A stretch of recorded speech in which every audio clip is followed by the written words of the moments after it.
Olá, meus queridos, meu bom dia a todos vocês. Sejam bem-vindos à nossa sala nesta manhã, nesta segunda-feira. É com alegria que eu estou aqui com vocês para o nosso estudo da nossa lição. Nós temos sido abençoados, agraciados por Deus em todos os dias. Temos aí a oportunidade de estarmos juntos, estudando a palavra de Deus, abrindo a palavra de Deus, e por ela nós recebemos o poder de Cristo para vivermos de acordo com aquilo que nós aprendemos. Esperamos que o Espírito de Deus continue conosco cada dia. É a minha oração por vocês, é a minha oração por mim, para que nós estejamos unidos cada dia mais, buscando mais e mais conhecer a vontade de Deus para a nossa vida. Nesse momento nós vamos então abrir a palavra de Deus para o estudo, mas vamos antes falar com Deus, conversar com Ele, dizer para Ele o quanto nós estamos desejosos de conhecer mais e pedir a Ele para que abra o nosso coração e Ele possa colocar a sua palavra dentro do nosso coração. Vamos orar. Nosso Deus e Pai, amado, querido Deus, abençoe, Senhor Deus, neste momento, os meus irmãos e eu. Nós estamos aqui na nossa sala, nós vamos abrir a Tua palavra, vamos estudar, Senhor Deus, e pedimos ao Espírito do Senhor que permaneça e esteja iluminando a nossa mente, nos dando compreensão, entendimento e, acima de tudo, querido Deus, enchendo o nosso coração do Teu amor, da Tua graça e da Tua misericórdia. Em nome de Jesus oramos, pedindo estas bênçãos e agradecemos. Amém. Queridos, a nossa lição de hoje, a igreja como a noiva de Cristo, parte 1. Amanhã nós vamos estudar o complemento desta lição. Tá? E eu gostaria de estudar com vocês os versos que nós temos do capítulo 5 de Efésios, verso 25, verso 27 e 29. Tá? E nós vamos ter aqui uma alusão dessa comparação feita por Paulo a respeito da Igreja de Deus como noiva de Cristo, né? E o cuidado que ele tem por ela. Então, eu abro aqui a minha Bíblia, no capítulo 5, verso 25, que diz assim: Maridos, que cada um de vocês amem a sua esposa, como também Cristo amou a sua igreja e se entregou por ela, para que a santificassem, tendo-a purificado por meio da lavagem de água pela palavra, para apresentar a si mesmo como igreja gloriosa, sem mancha, nem ruga, nem coisa semelhante, porém santa e sem defeito. E o verso 29 diz assim: porque ninguém jamais odiou o seu próprio corpo, ao contrário, o alimenta e cuida dele, como também Cristo faz com a sua igreja. Ok. Paulo fazendo essa comparação aqui, queridos, com o relacionamento do casamento entre esposo e esposa, dizendo que os maridos precisam aprender como Cristo amou a sua igreja, também amar as suas esposas. Mas o ponto principal da nossa lição aqui hoje é nos referir a essa demonstração da igreja de Cristo como a sua noiva e o quanto ele dispensou o seu amor para com ela, tá? E diz aqui que Cristo Jesus amou a sua igreja de tal forma que ele se entregou por ela, quer dizer, ele entregou a sua vida, ele morreu para o libertar, ele pagou aí o dote, né, com a sua própria vida, um valor incalculável, uma demonstração de amor em que ele pela sua igreja entregaria tudo, o máximo, como uma demonstração do quanto ele amava e jamais o queria perdê-lo, tá? A finalidade, queridos, desse amor de Cristo é para que ele a santificasse, tendo-a purificado por meio da lavagem de água pela palavra. Tá? Então aqui nós temos alguns pontos importantes para nós podermos parar um pouquinho para tentarmos entendermos. E nessa compreensão, queridos, nós precisamos entender que essa igreja em que Jesus está chamando, em que Jesus está dizendo que ele entregou por ela, pagou o dote com a sua própria vida por ela, não é simplesmente um monumento construído de tijolos, né, com fino acabamento, mas são pessoas, tá? Igreja considerada por Cristo são pessoas. Uma certa ocasião, Jesus, quando ele esteve aqui, ele disse assim: aonde estiver reunidos 2 ou 3 em meu nome, ali eu estarei no meio deles. Ou seja, uma igreja, ela passa a ser formada com a reunião de 2 ou 3 pessoas acima disso, tá? Se forma uma igreja. Então Jesus chama a igreja de pessoas reunidas, que são seus filhos e filhas, ok? Só para nós entendermos melhor. E ele diz assim, para que a santificasse, tendo purificado por meio da lavagem de água pela palavra. Então, a sua igreja, queridos, ele chamada da sua noiva, que ele considera como a sua noiva, que ele pagou o dote com a sua própria vida, um preço imensurável, tá? Ele também a lava, tá? Ele lava essa sua noiva, ele purifica com a lavagem de água. Essa lavagem de água simboliza aqui, propriamente, claro, através do batismo.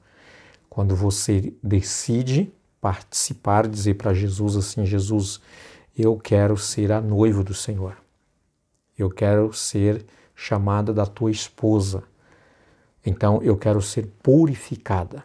Então, veja só o que Jesus faz. Para apresentar a si mesmo, quer dizer, ele faz essa purificação, essa lavagem, para ele apresentar para ele mesmo como, de que maneira? Uma igreja gloriosa, sem mancha, tá? Sem ruga e sem coisa semelhante, porém santa e sem defeito. Tá? Então, ele, pelo seu sangue expiatório, ele purifica, ele lava, ele limpa dos nossos pecados, tá? Tira toda a mancha, a nódoa do pecado. E então, aí ele apresenta a si mesmo como uma igreja gloriosa, ou seja, ele veste com o seu manto, com a sua justiça, e apresenta como uma igreja gloriosa, sem nenhuma mancha. Entendeu? Então, Jesus, ele olha para você depois de ser lavado por ele, tá? E ele não vê pecado, não vê mancha em você, porque você foi limpo, lavado, tá? E daí ele diz assim, olha, esta minha noiva eu apresento para mim mesmo como santa e sem defeito. Ok? Muito bem. O verso 29. Porque ninguém jamais odiou seu próprio corpo, ao contrário, alimenta e cuida dele, como também Cristo faz com a sua igreja. Então, eu, por exemplo, eu tenho um carinho especial com o meu corpo, eu sei que você tem também, você cuida constantemente, tá? Alimenta da melhor maneira, não é verdade? Com qual finalidade? Para que ele permaneça com um corpo bem equilibrado. E desta maneira também Jesus a faz com a sua igreja. Ele alimenta espiritualmente a sua igreja para que ela não sofra nenhuma debilidade. Tá? Por quê? Diz aqui o verso 29, né?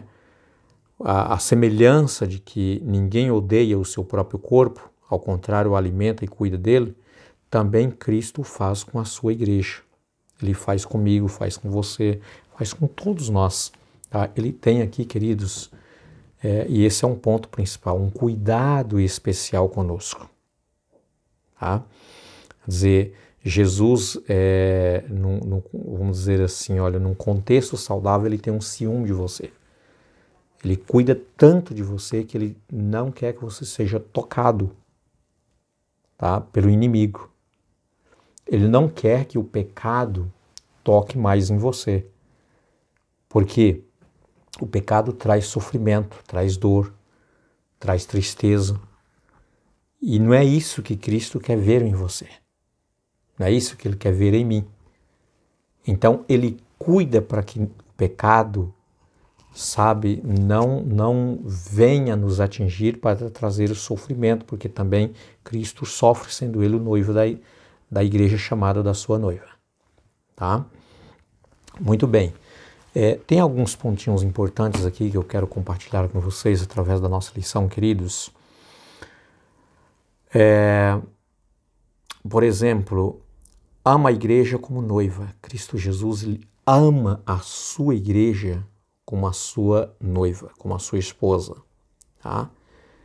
Nunca devemos nos esquecer disso. Você nunca deve esquecer que você é a noiva de Cristo. E Ele tem um amor especial por você. Tá? Entrega a si próprio como dote de casamento. Tá? Aqui Paulo faz essa alusão, comparando esse valor extraordinário, como era no contexto do antigo, tá? Como um noivo ele tinha que pagar um dote para o pai da noiva para que ele era um dote com uma demonstração caríssimo, com uma demonstração de quanto ele valorizava aquela menina que ele queria para ser a sua esposa. Tá?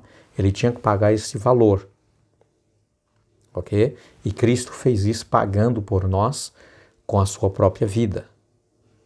Tá? Por isso Paulo faz aqui essa alusão, demonstrando o quanto você é importante, quanto você é valoroso, quanto você é caro para Cristo Jesus.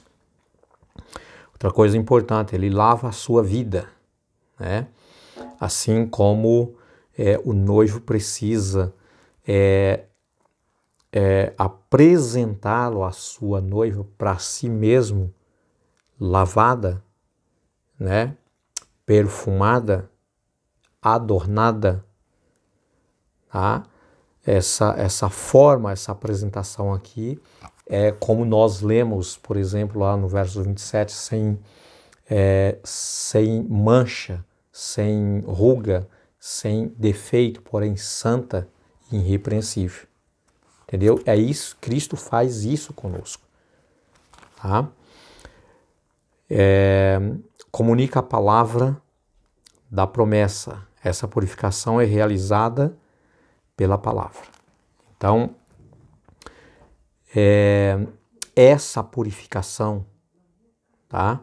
Tirando toda a impureza, tirando ali toda a sujeira através do lavar da água, isso realiza pelo poder da palavra de Deus. Tá? Apontando para a palavra da promessa que o divino noivo falam à sua noiva. E isso nesse contexto, queridos, de cerimônia, de noivado. Então, isso acontece nesse período, nesse momento em que nós, depois de aceitarmos a Cristo Jesus e Ele faz esta purificação, Ele vai cada dia nos lavando, nos purificando, nos adornando e colocando as suas joias preciosas para nos apresentar cada dia diante dele como uma noiva perfeita. E assim, quando Jesus voltar, queridos, ele não vai vir aqui para retirar as arestas de pecados da nossa vida. Não, Jesus ele vai vir aqui para buscar um povo, a sua igreja, a sua noiva que já foi salva, já foi purificada, já foi lavada, já foi transformada, já foi adornada, ela já está pronta para ir com o seu noivo, para o casamento, para a eternidade, para viver para sempre agora na glória com Cristo Jesus. Entendeu? Então, Paulo faz aqui essa analogia referente a um casamento com a igreja de Cristo Jesus, com o próprio Cristo, para ficar mais compreensível, mais entendido, tá? Queridos, também aqui o capítulo 16, verso de 1 a 14 do livro de Jeremias, de Ezequiel, na verdade, aqui faz referência o profeta também a Jerusalém. Tá? Ele faz aqui essa comparação quando estava ali nascendo, né, bem pacatezinho, o povo de Israel como rejeitado. Tá? Ele até faz uma analogia de que o pai era dos cananeus, a mãe era das ateístas. E então aquele casal era um casal assim, vamos dizer assim, uma família desorganizada, tá? Sem preparo. Nasceu ali o filho, né, sem planejamento.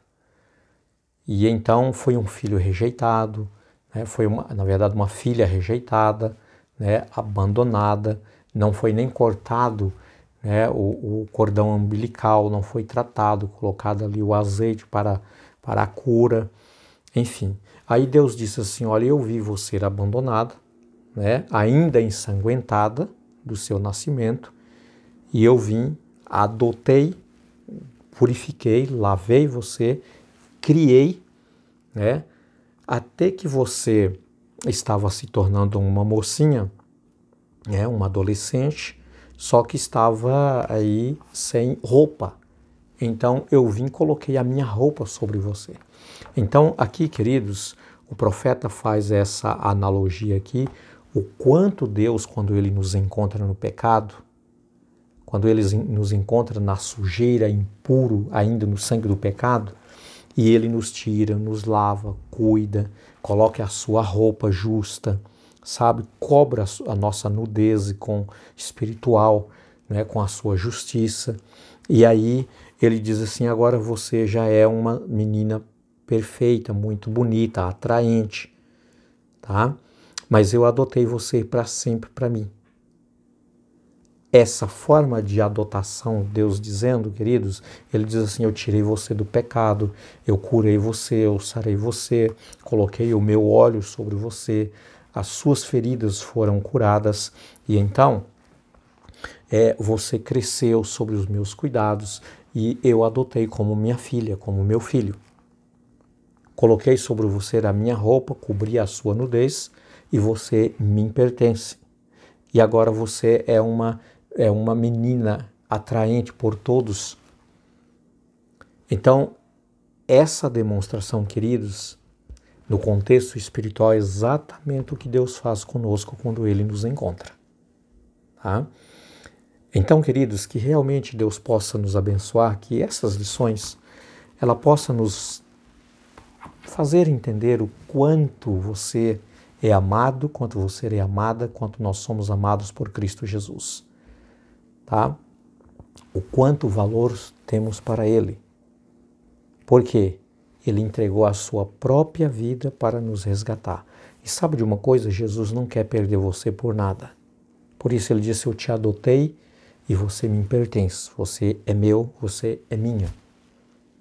Tá? Que coisa bonita, não é verdade? Em saber que nós temos um Pai que Ele nos adotou como seus filhos, tirando lá do pecado, e Ele não quer nos perder, né? Ele tem demonstrado através da sua própria vida, entregando por nós, o quanto somos valorosos para Ele. Então, queridos, que estas lições importantíssimas venham, pela graça de Cristo Jesus, engrandecer a nossa vida junto com Cristo cada dia. Deus te abençoe, fique com Ele, tenha um ótimo e abençoado dia. Tá? Amanhã nós temos a segunda parte dessa lição, que é muito importante que Deus continue abrindo o seu coração, a sua mente, para compreender cada vez mais. Meu abraço a todos e até logo.